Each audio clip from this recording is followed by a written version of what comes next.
The truth I wasn't meant to hear turned my family home into the most unsettling place on earth, and now I can't stop searching for what else they've been hiding.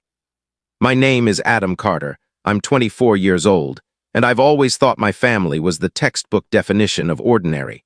We live at 1427 Maplewood Drive, Springfield, Illinois. A quiet, tree-lined street where kids ride bikes until dusk and neighbors wave from their porches. Our two-story house, with its chipped blue paint and creaky front steps, has been home for as long as I can remember. Mom, Dad, my younger sister Lily, and I have always been close, the kind of family that shares Sunday dinners and argues over who gets the last slice of pie. But last month, during Mom's 55th birthday dinner, I overheard something that turned my world upside down. Now I'm caught in a web of doubt, torn between demanding the truth and pretending I heard nothing at all. It was a warm July evening, the kind where the air smells of barbecue and fireflies start flickering in the backyard. Our house at 1427 Maplewood Drive was buzzing with relatives, uncles, aunts, cousins, and a few family friends who'd become fixtures at every gathering. The dining room table was a spread of chaos.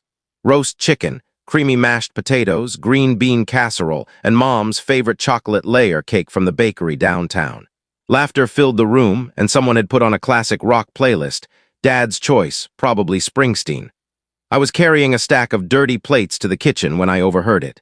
Aunt Clara and Uncle Tom, standing near the sliding glass door to the deck, their voices low and tense. "You think he still doesn't know?" Aunt Clara whispered, her words sharp with worry, like she was holding her breath. Uncle Tom shook his head.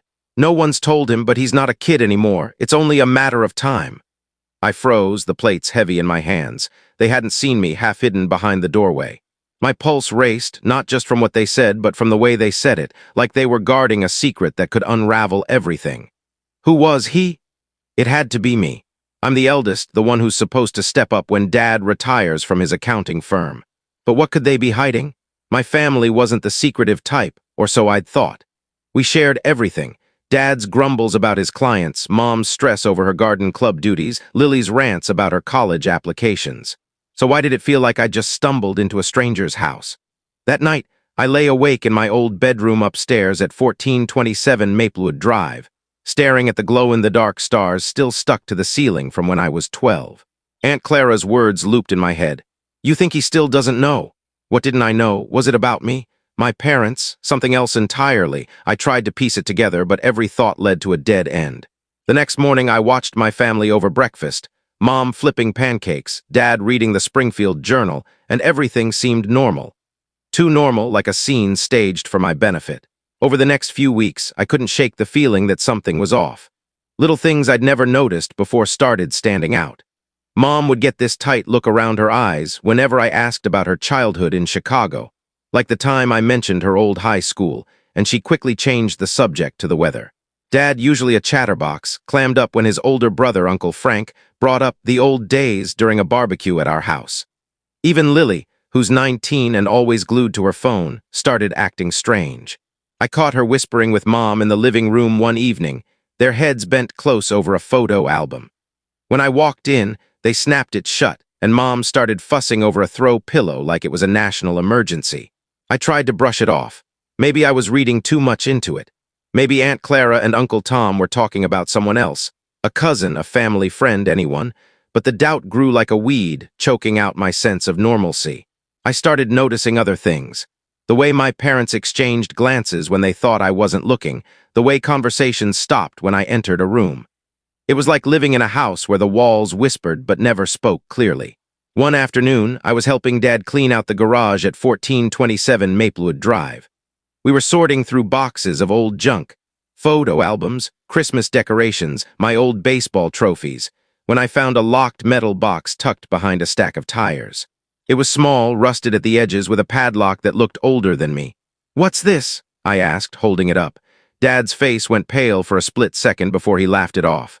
"Oh, just some old paperwork, nothing exciting. Toss it back there." His voice was too casual, and he turned away too quickly. I didn't push, but I couldn't stop thinking about that box. What was so important that it needed a lock? And why did Dad look like he'd seen a ghost? The breaking point came a week later. It was a quiet Saturday, and I was home from my job at a local tech startup. Mom was out at her book club, and Dad was at the hardware store. Lily was in the backyard, sprawled on a lawn chair with her laptop. I sat across from her, pretending to scroll through my phone, but really I was watching her. She'd been distant lately, avoiding eye contact, answering my questions with one-word grunts. Finally, I couldn't take it anymore. "Lily," I said, keeping my voice low, "what's going on? Everyone's acting weird, and I know it's not just me." She froze, her fingers hovering over her keyboard. "What do you mean?" she said, but her voice cracked and she wouldn't meet my eyes. "You know what I mean," I pressed. "I heard Aunt Clara and Uncle Tom at Mom's birthday. They said something about he doesn't know. And ever since, you and Mom and Dad have been acting like I'm not supposed to hear certain things. What's the deal?" Lily's face went red and she slammed her laptop shut. "You're paranoid, Adam. Nobody's hiding anything." But she got up and practically ran inside, leaving me alone in the backyard. That night, I sat in my room, staring out the window at the quiet street of Maplewood Drive. The houses across from ours, 1430 with its perfect lawn, 1425 with its tacky garden gnomes, looked so calm, so unaware of the storm brewing in my head. I couldn't keep pretending everything was fine. The whispers, the silences, the locked box, it was all adding up to something, and I needed to know what. But the thought of confronting my family terrified me. What if it was something big, something that changed everything? What if it was about me, something about who I was, where I came from? My mind spun with possibilities, an adoption, a family scandal, a hidden sibling. Or maybe it was about my parents, something from their past they'd buried.